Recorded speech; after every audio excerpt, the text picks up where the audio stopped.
Bonjour Thomas et Axel, donc vous êtes de la société Metravib, une société lyonnaise.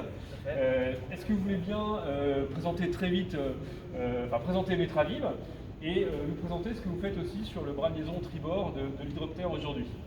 Ça marche. On fait partie de la société Metravib qui depuis 50 ans, même plus maintenant, est spécialisée dans l'acoustique et les vibrations et l'ingénierie dans l'industrie en général. Et aujourd'hui, on est là pour faire une analyse modale expérimentale sur le bras de liaison de l'hydroptère. Alors, est-ce que tu peux nous expliquer à quoi ça sert, comment vous faites ça et à quoi ça sert? À quoi ça sert? En fait, on va venir chercher des fréquences propres de la structure et on va faire des mesures avec des accéléromètres et un marteau de choc pour trouver quelles sont les fréquences propres de la structure. Donc en fait, on vient placer des accéléromètres tout le long de la structure, on fait un maillage et on utilise un marteau de choc, comme celui-là, pour injecter de l'énergie dans la structure. Donc en fait, on donne des coups de marteau dans la structure et on mesure la réponse au niveau des accéléromètres, la réponse vibratoire avec les accéléromètres. D'accord, super, merci beaucoup.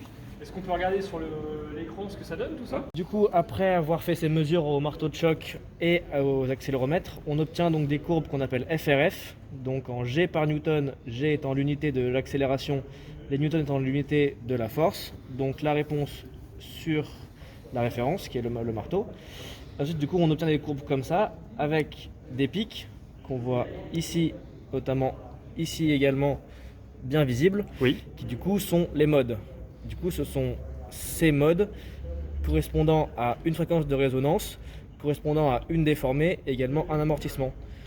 Suite à ça, on peut voir des choses comme cela, par exemple, où du coup, à 52 Hz,7 qu'on voit en bas, il existe un pic sur les courbes précédentes, et du coup, à cette fréquence-là, l'hydroptère se déforme de cette façon, avec un amortissement de 0,69%. D'accord, alors là on est d'accord que c'est une vision exagérée de la déformation, voilà, très amplifiée, mais ça donne une idée de, même si c'est du carbone, que c'est constitué comme une kill beam d'A340, 500, 600, eh ben, ça a tendance à vibrer, à bouger, et c'est normal, le matériau sous les efforts se déforme, et donc là on est en train d'analyser les capacités, en tout cas les impacts de la déformation sur la pièce. Voilà. Génial. Après, suite à ça, on peut par exemple détecter des futures fissures, à certaines fréquences, des futurs défauts.